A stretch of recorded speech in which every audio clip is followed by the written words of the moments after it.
Administration नींद से जागो, नींद से जागो, नींद से जागो। एडमिनिस्ट्रेशन नींद से जागो। नहीं चलेगी, नहीं चलेगी, काम चोरी नहीं चलेगी, नहीं चलेगी, नहीं चलेगी, काम चोरी नहीं चलेगी। नींद से जागो, नींद से जागो, एडमिनिस्ट्रेशन नींद से जागो, नींद से जागो, नींद से जागो। एडमिनिस्ट्रेशन नींद से जागो। नहीं चलेगी, नहीं चलेगी, काम चोरी नहीं चलेगी, नहीं चलेगी, नहीं चलेगी, काम चोरी नहीं चलेगी। नींद से जागो, नींद से जागो, एडमिनिस्ट्रेशन नींद से जागो, नींद से जागो, नींद से जागो। एडमिनिस्ट्रेशन नींद से जागो। नहीं चलेगी, नहीं चलेगी, काम चोरी नहीं चलेगी, नहीं चलेगी, नहीं चलेगी, काम चोरी नहीं चलेगी। नींद से जागो, नींद से जागो। को एडमिनिस्ट्रेशन को गालियां लिखी हैं, जैसे आप यहाँ पढ़ सकते हैं, भाई जी आपने 500 नहीं दिए होंगे क्या।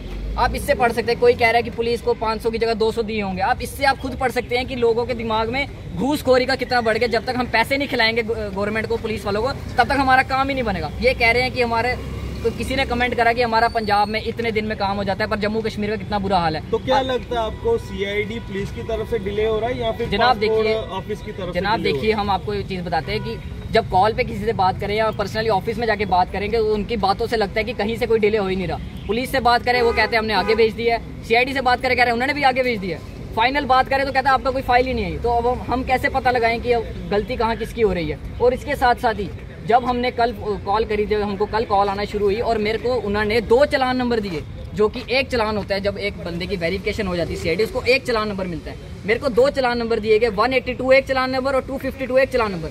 आप एक खुद बताइए कि इनकी आपस में कोऑर्डिनेशन क्या है। पुलिस वाले कुछ कह रहे हैं, सीआईडी वाले कुछ कह रहे हैं। पासपोर्ट ऑफिस जो है उनका तो कोई लिंक ही नहीं है। वो वहाँ से डिस्पैच करके पुलिस में भेज देते हैं और उनको जब फाइनल रिसीव होती है वो पासपोर्ट बना के आगे भेज देते हैं। बीच में जो सीआईडी पुलिस का डिपार्टमेंट आता है, यहीं पे ही जो घपला हो रहा है, सब यहीं हो रहा है।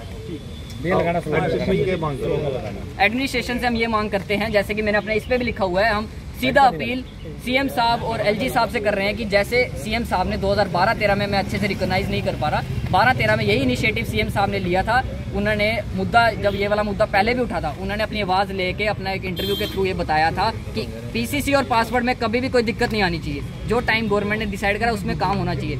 मैं वही सेम रिजल्ट वापस चाहता हूँ सीएम साहब और एलजी साहब से कि इनिशिएटिव जैसे पहले लिया था, वापस वो इनिशिएटिव लीजिए। कम से कम जो लोग फॉरेन बैठे हैं, जिनके यहाँ पे सिर्फ बुजुर्ग माँ बाप रह गए हैं, उसके अलावा कोई नहीं है, सब फॉरेन में, उनको ऐसे हमारी तरह, हम तो जवान बच्चे, हम तो 20 बारी बुलाएंगे, 20 बारी ऑफिस जाएंगे, पर जो माँ बाप, हर एक का सोचो, जो बुजुर्ग माँ बाप इतने चक्कर नहीं काट सकते, उन्का क्या होगा। जो आपकी पर्सनल वेरिफिकेशन पासपोर्ट, उसको लेकर पुलिस और सीआईडी तरफ से क्या, उनकी तरफ से ये रिस्पांस है कि उन्होंने पुलिस वालों से पूछा आपकी आगे 2000, उन्होंने कहा हमने 12 नवंबर 2024 की भेज दी है, जो कि मैंने यहाँ लिखा है कि मैंने 15 अक्टूबर 2024 को मैंने अप्लाई करा था। और उन्होंने कहा कि आपकी 12 नवंबर 2024 को हमने सीआईडी भी कर दी है। अब देख लो, आपकी 2 दिन बाद मेरे को 1 साल हो जाएगा अपना फॉर्म भरे और तब भी मेरे पास कुछ नहीं है। अगर सब कह रहे हैं कि आपका हर चीज़ से डन है, आपका पुलिस भी डन है, सीआईडी भी डन है, ना आपके पास कोई पेंडिंग केस है, ना हमारा एड्रेस चेंज है, तब भी मेरे को अभी भी 1 साल लगे, मेरा पासपोर्ट मेरे हाथ में नहीं है। अब इसमें किसकी गलती है? ये हमारी एलजी साहब और सीएम साहब इसको अच्छे से, इनकी सबकी क्लास लें, अच्छे से सबके डंडा चढ़ाएं और सबको होश में लाएं कि अपना काम ठीक से करें। ये लगाना, नहीं चलेगी।